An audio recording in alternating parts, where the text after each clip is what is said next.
Hmm. Okay.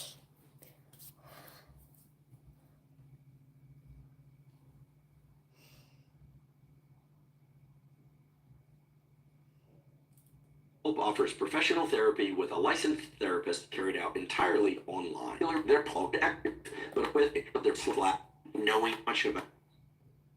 From what I understand about the research on stress, so much of our ability to tolerate stress is knowing that it has a defined.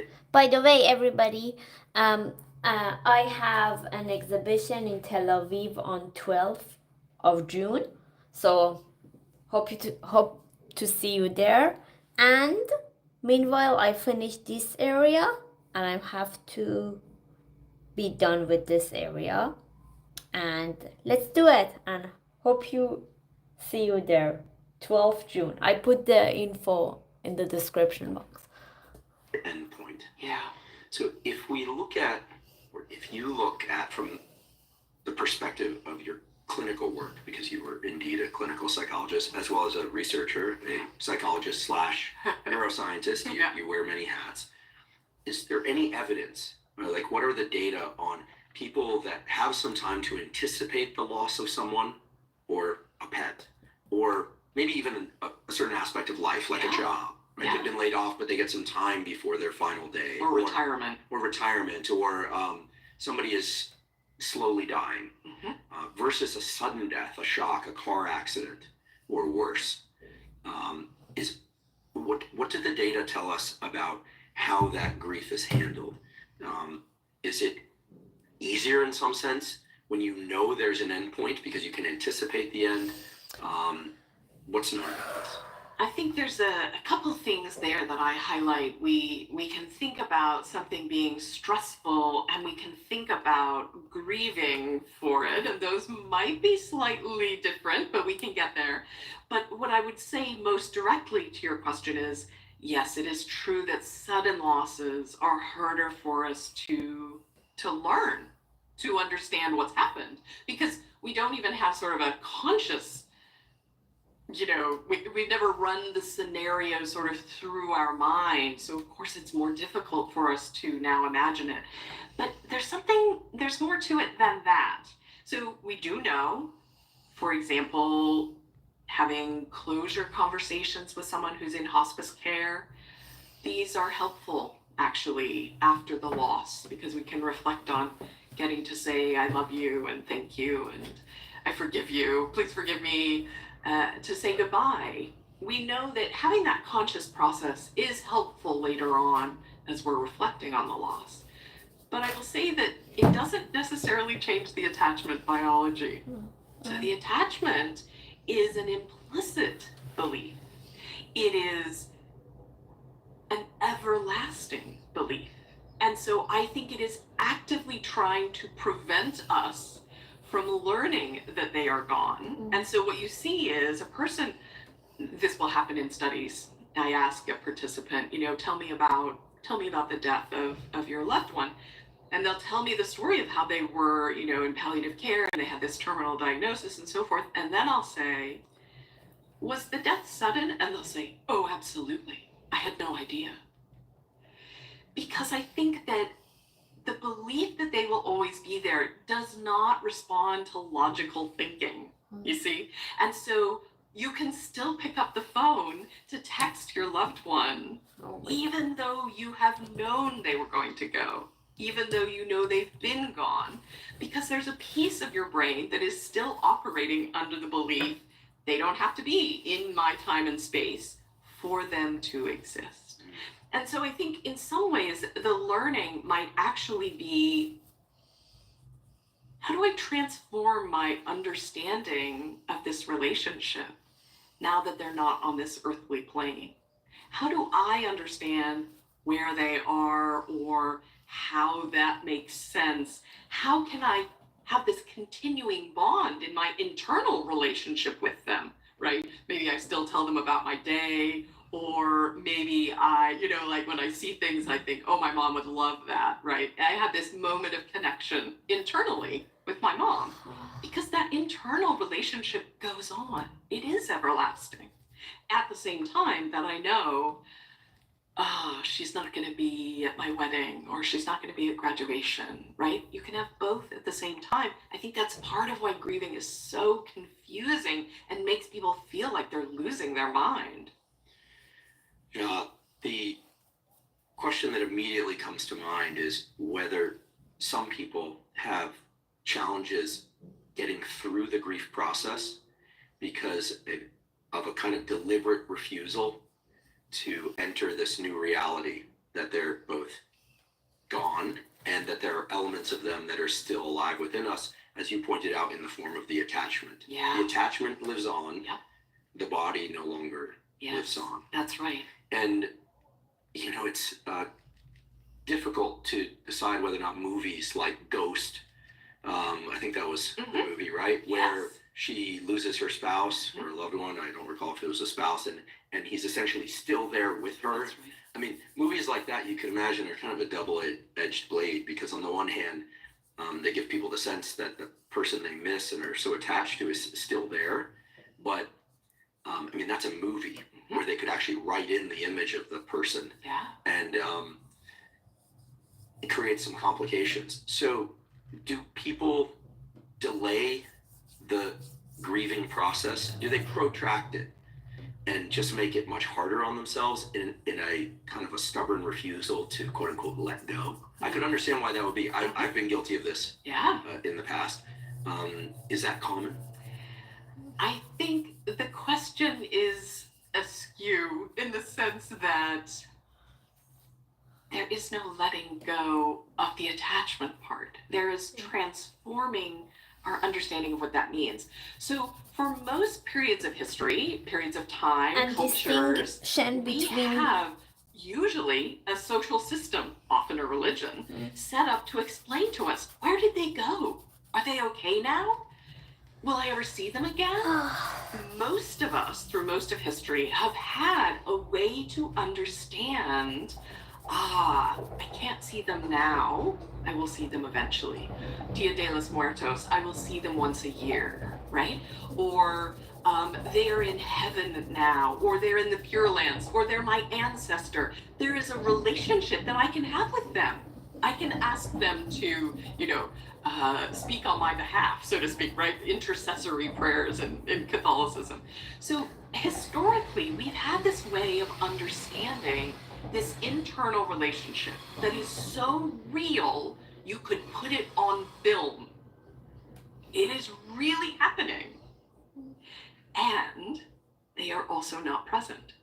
So when I think of what it means to adjust, and I don't think of it as recovery, I don't think of it as letting go, I think of it as integration. When I think about those things, I think, what is my relationship? What is my internal relationship with this deceased person now? So my mother was diagnosed with stage 4 breast cancer when I was 13. And there were cancer cells in every lymph node they cut out of her, so they knew it had already migrated. And I think they told my dad that she would only live another year. She actually, her oncologist called her his first miracle. She actually lived another 13 years, Wow. which is miraculous.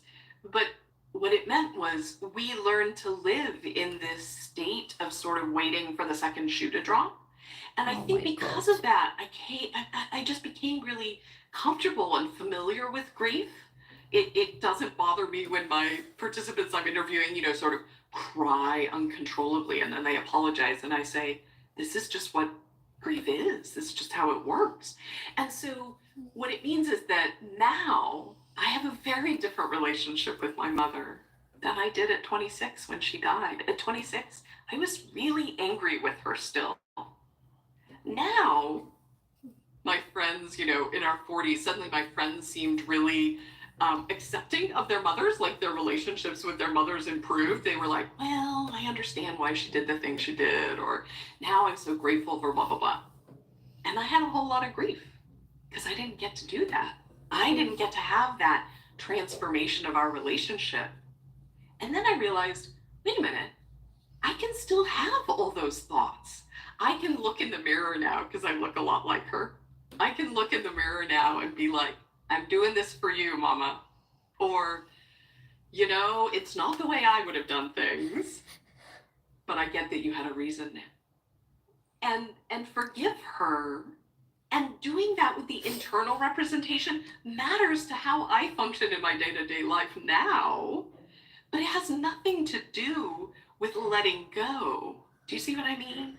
You can still adapt to a world where the person is gone, and that is incredibly painful. And also, they live on because they are deeply encoded in your brain. You cannot get rid of them.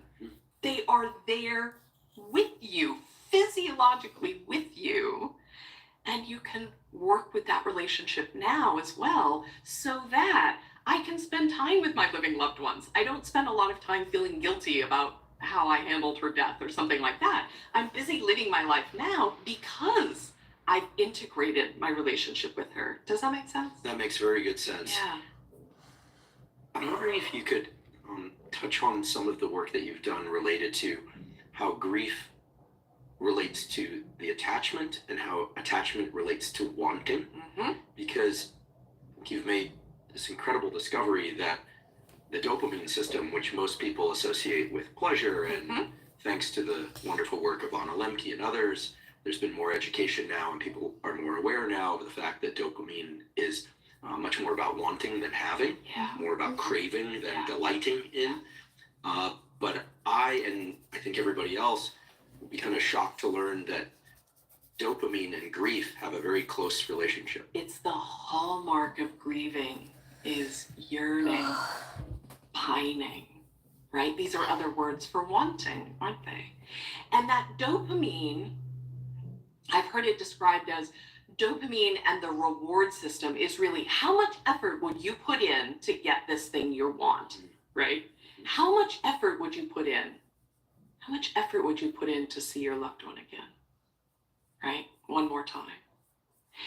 And what that tells me, and really this came from the neuroscience. So I said earlier that you could think of stress and grief as somewhat distinct. We used to think of the loss of a loved one as sort of like, you can imagine you have a plate, right? You got all the things heaped on your plate you have to deal with. You've got getting the kids to school, you've got your boss, you've got blah, blah, blah. And now you've got this another thing heaped onto your plate. You have the loss of your spouse or the loss of your sister. That is one way to think about it. And in our peripheral physiology, a lot of the ways we respond look like a stress response. So that makes sense. That was a good way to think about it in the 80s and early 90s.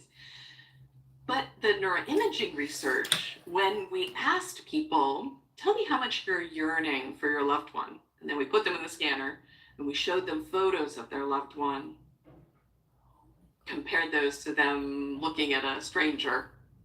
So what part is unique? Not looking at a person, but looking at your person that you're yearning for. We saw that there was this little area deep in the brain called the nucleus accumbens. Probably from other studies, we know it's sort of in the neighborhood called a ventral striatum sort of area. And what we saw was the more people said, I'm yearning for my loved one, there was a direct correlation with how much activity there was in the nucleus accumbens, in this reward learning area of the brain. Now, in everyone who was bereaved, regardless of how much grief severity they were having, we saw things like memory areas. Of course, they're looking at a photo of their loved one. They're having all sorts of memories of when the photo was taken or, whatever. We had lots of emotion areas, emotion regulation areas, even some areas that had to do with autonomic physiology regulation. But what made it so unique was this idea that yearning is something that varies among people who are grieving, and that it might be in part instantiated in this brain encoded region that says, I'm looking at this photo, and what that makes me want to do is reach out for you. And I think this was a very new way to understand what is lost It isn't something new that's heaped onto your plate. It's that it's a part of us that was formed when you bonded has been amputated. You don't have the resources. You can't function in the world. You can't walk through the grocery store without figuring out how to do that without this other person. And then often yearning to have them back so that you could walk through the world in the normal way again. There's nothing wrong with yearning. It's just that we understand better now how the brain is doing it. And I can tell you if you want, but I've gone on a bit here. I can tell you if you want. A lot of people did point out, wait, this is the same area of the brain that's related to addiction. A lot of people talked about, are we addicted to our loved ones? And it took me, I never wrote about it the first in the 2008 paper. I never wrote about it that way. But I've come up with a better maybe way to communicate, I think, what's going on. So I live in the desert Southwest in Tucson, Arizona. And I can tell you, if you forget your water bottle and you are out on a hike and you're halfway through, you cannot think of anything else other than water, right? You are obsessed with thinking about it, getting it, imagining it, and so forth. But no one would say you were addicted to water, right? Water is something we need. Yes. And we have a homeostatic function that says you need more of it. And then once we have it, we feel satiated, right? Yearning for a loved one is that kind of thirst.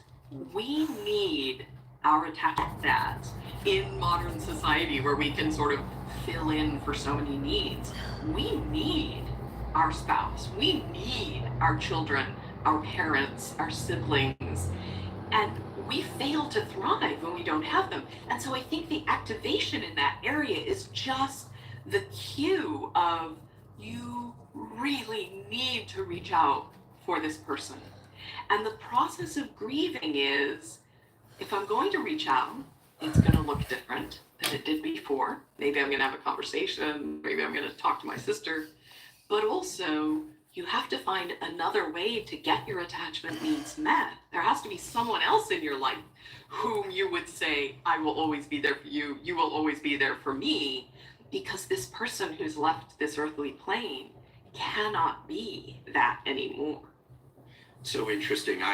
I loosely define addiction as a progressive narrowing of the things that bring you pleasure. Yes. And you beautifully described how on a hike in the desert Southwest, when you need water, the narrowing of what brings you pleasure comes down to what you need for survival. Absolutely. And presumably once you have that water, then your notion of what's pleasureful expands again. Yes. Whereas addiction to, say, methamphetamine or to some process addiction or behavioral addiction, it really becomes like a tunnel. There's one thing and that one thing only. And sadly, in addiction, the rewarding properties of that thing also become diminished with time.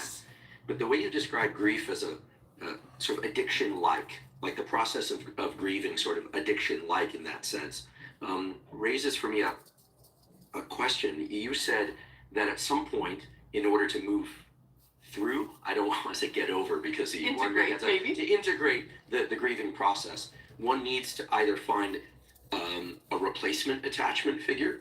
I mean, we don't like to think about this when we lose someone, but if it's a spouse, sometimes people remarry or repartner, and sometimes they don't.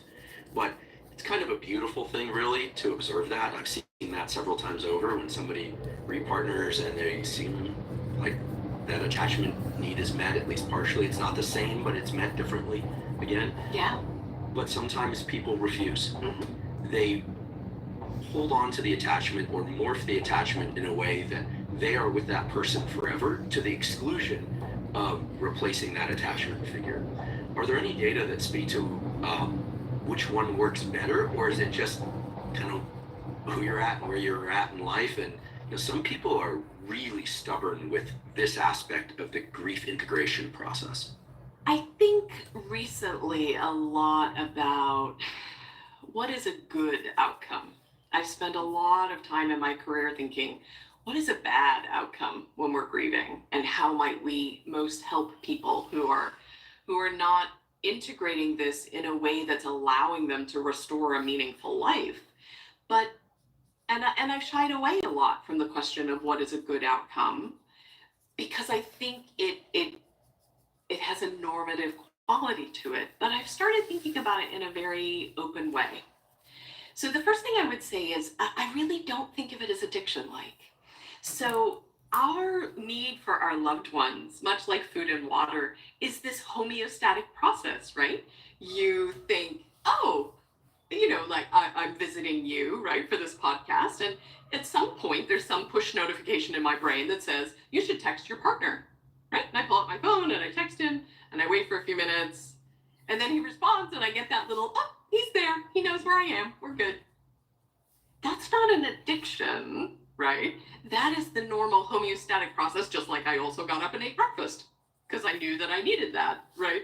So I think with addiction, the problem is those drugs of abuse override exactly these circuits that work in a homeostatic way.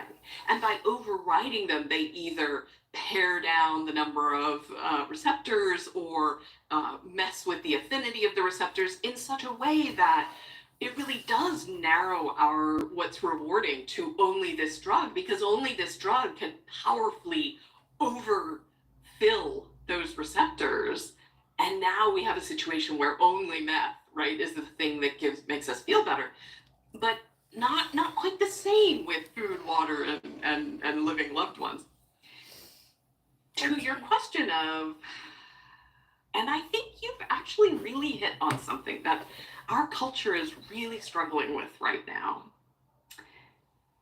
We've lost in our culture a lot of the grief literacy that was based around an understanding of what happens during bereavement, during mourning, that was very religiously focused, religiously oriented, right? So everything from sitting Shiva to having the mass after a year, Or a right? wake. Or a wake With the body with there. the body I've been right to a wake. there. People are laughing. People are telling jokes.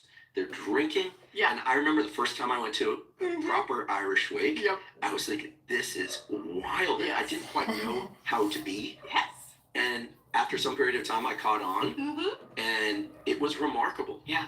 It's clearly effective. Yes. For people that adhere to the Irish wake as a. That's right. The body is right there, Yes. dead as can be. Yes. And everyone's having a party. That's right. With the name Mary Frances O'Connor, it will not surprise you to know that I grew up in a big Irish Catholic family. And we used to say, in the summers, we saw our cousins for weddings, and in the winter, we saw our cousins for funerals. And we had these wakes. I saw numerous deceased bodies as a child of my family members while running around playing tag with my cousins. And what that does is, it is a cultural way to say, grief happens, death happens, this is what it looks like, and you can respond in a lot of different ways. Because I will tell you, while there is drinking and playing tag. By the way, sitting Shiva is equivalent to being on that mountain without water, because what you do is that you kind of throw yourself into grieving with 100% focus. You deny yourself all of your other physical needs, and by the end of that, you have such yearning for those that There is also a lot of crying and a lot of leaning on shoulders.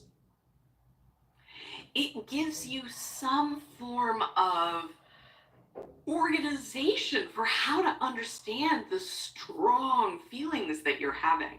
But in a different culture, they'll hire funeral singers so that there can be singing while everyone is weeping, right? So my point here is that we stand in an unusual moment in history and culture where we don't mostly adhere to some system for how to handle death and grief. And what it means is people are left to sort of manage those intense emotions without a lot of modeling, without a lot of philosophical understanding of what's going on, and disconnected often from their families of origin. because those don't make sense to us right now. I'm not suggesting that we go back to a time when, Catholicism was the way, or Judaism was the only way, or, I'm not suggesting that. What I'm suggesting is anyone who has attachment. So this can be prairie voles, little rodents, that mate for life. This can be infants. This can be good functioning human adults like you and me. When there is loss, when that attachment figure is missing and deceased, it is something our brain, our body, our mind is going to react to intensely. And without some way of understanding what is that supposed to look like and how do I manage this, we are adrift. And what it means, so John Bowlby, who really developed this theory of attachment, right? When he was looking at infants and colleagues of his were looking at animals, right? You see these invisible tethers, right? You think of, think about the polar bear with the little baby polar bears, right? Coming along behind. You always see the following. The following, those invisible tethers, they're not invisible. They are in the brains of those attached animals and humans in the form of neurobiology of dopamine and oxytocin and cortisol and adrenaline, and in specific brain regions with receptors. Those tethered. I think we're good. And I hope to see you at my show in Tel Aviv, June 12th.